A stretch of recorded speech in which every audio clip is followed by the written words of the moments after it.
Okay, Assalamualaikum warahmatullahi wabarakatuh. Kita akan sambung bab yang ketiga dalam topik tingkatan 5 iaitu nutrisi dalam tumbuhan. Okay, pertama kita tengok dahulu subtopik 3.1 nutrien tak organik utama.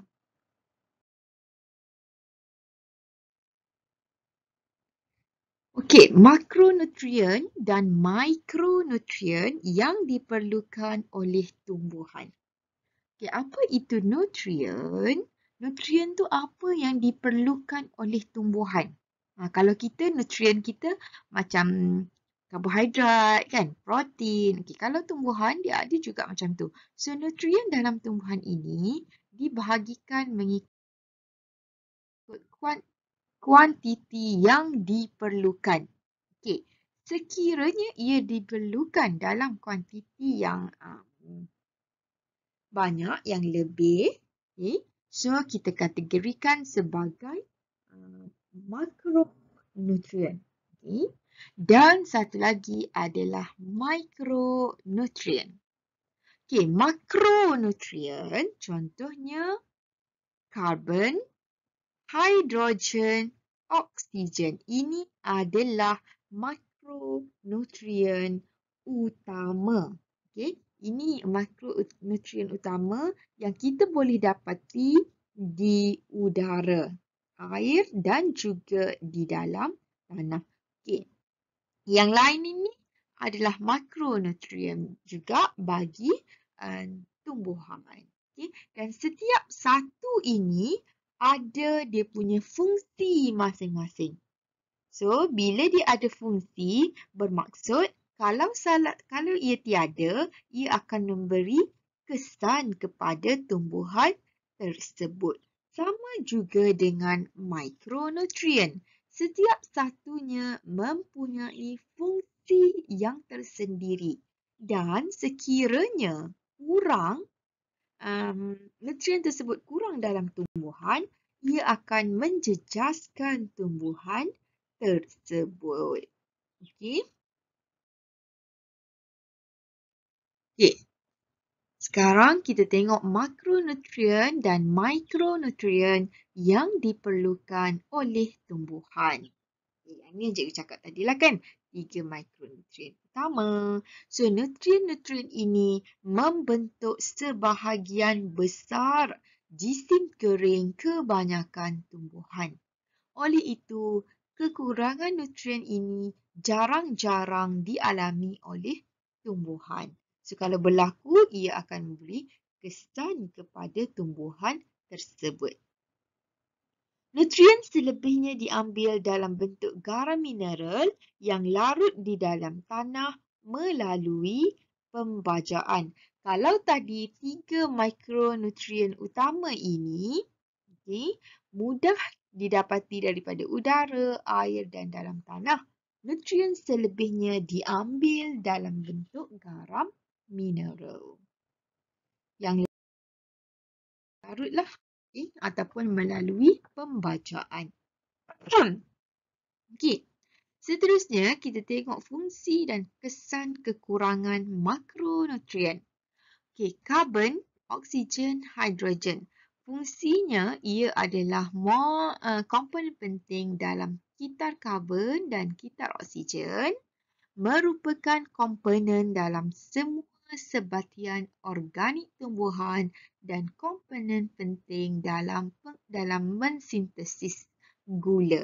Okay, sekiranya 3 nutrien ini kurang, ia akan menyebabkan proses fotosintesis tidak berlaku, kekurangan pembebasan gas oksigen sebab bila fotosintesis tak berlaku, oksigen pun kurang, pertumbuhan terbantut sehingga menyebabkan kematian kerana ketiadaan glukosa. So, lama-lama pokok tu akan matilah.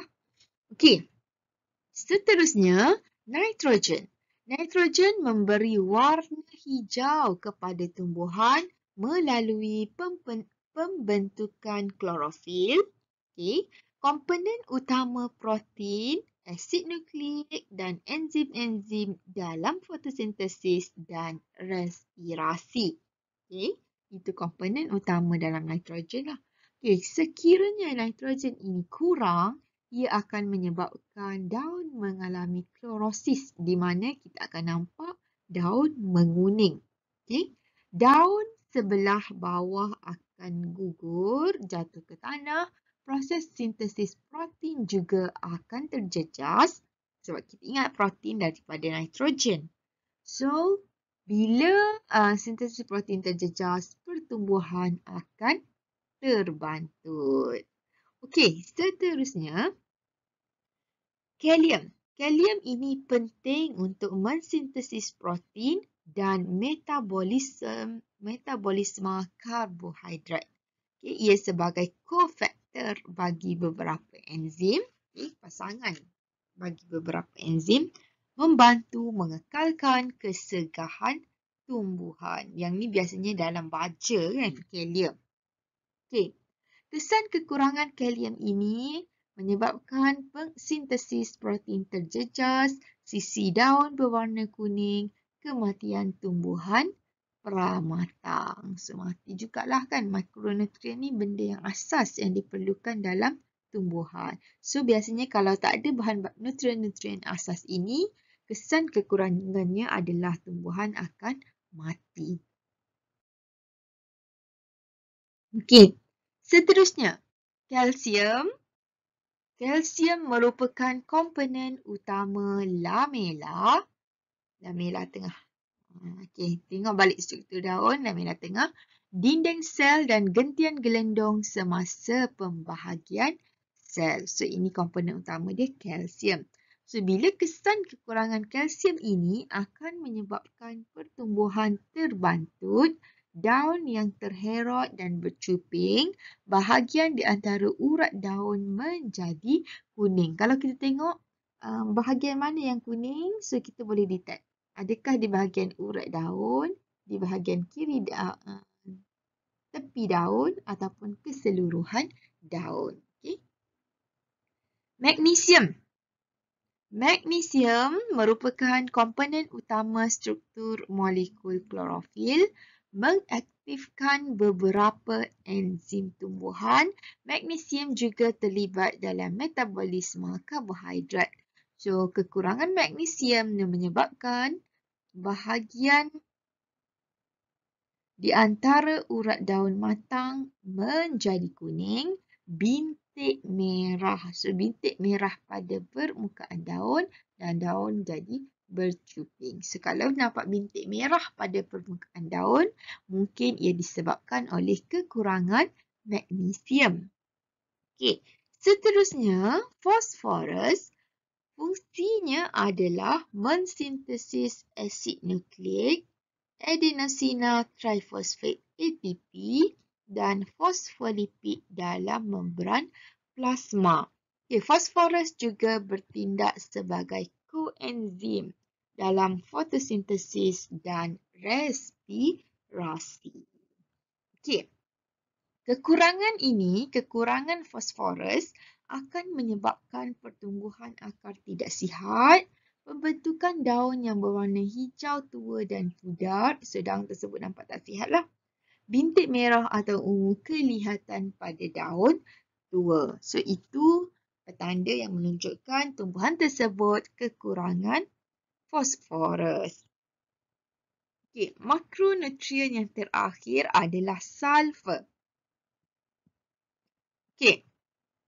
Sulfur ini merupakan komponen untuk beberapa asid amino, salah satu komponen vitamin B dan beberapa jenis koenzim. Okay, sekiranya kekurangan sulfur menyebabkan daun atau seluruh tumbuhan menjadi kuning. So, kalau tumbuhan kuning nak mati tu maksudnya adalah salah satu faktor mikronutrien yang kurang dalam tumbuhan tersebut. Okey.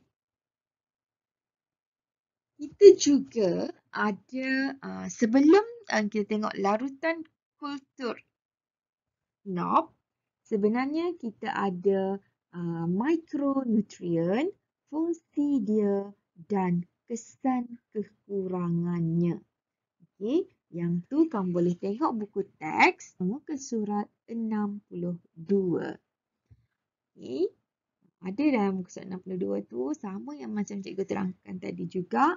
Ada dia punya fungsi dan juga dia punya kesan kekurangan. Okey. Seterusnya kita tengok larutan kultur NOP. Okay. Larutan kultur NOP ini digunakan untuk nak kaji kepentingan nutrien bagi pertumbuhan-tumbuhan. Nak kaji betul ke nutrien ini diperlukan kalau nak memastikan tumbuhan itu bertumbuh.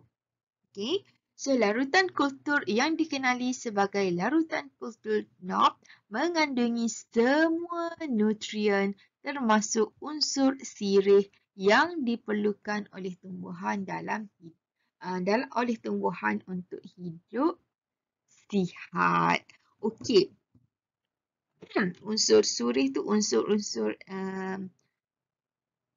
makronutrien yang diperlukan oleh tumbuhan. Maksudnya semua unsur yang diperlukan dalam tumbuhan, ia masukkan. Okey.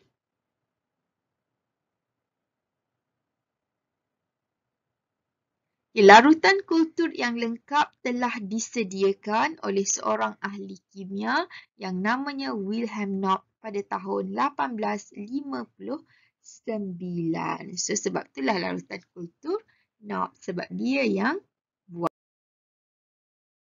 So, dalam larutan kultur Knopp lengkap ini, dia masukkan kalsium nitrat, kalium nitrat, kalium dihidrogen fosfat, magnesium sulfat, ferrum fosfat dan air stuling. Okay. Ini komposisi larutan kultur lengkap NOP. Okay. Sebenarnya kita ada eksperimen untuk yang ni, iaitu eksperimen 3.1. Muka surat 63 buku teks. Okey, ini kita akan buat nanti. Okey, so kat situ dia sediakan teruslah komponen yang ada dalam larutan kultur. So ada botol kawalan semua itulah macam eksperimen biasa. Okey, so nanti kita akan buat eksperimen tersebut. So, tamat untuk 3.1. Kamu kena ingat 3.1 tadi. Okay, kita tengok dari segi makronutrien dan mikronutrien. Jangan lupa kamu baca semula berkaitan dengan makro dan mikronutrien. Apa dia punya fungsi dan juga kesan kekurangan. Kemudian yang kedua adalah berkaitan dengan larutan kultur NOP. Okay, larutan kultur NOP ni kita akan buat eksperimen supaya nanti kita akan lebih jelas berkaitan dengan larutan kultur NOP ini. Okay, sampai di situ sahaja untuk subtopik 3.1. Seterusnya nanti kita akan sambung 3.2. Okay, terima kasih.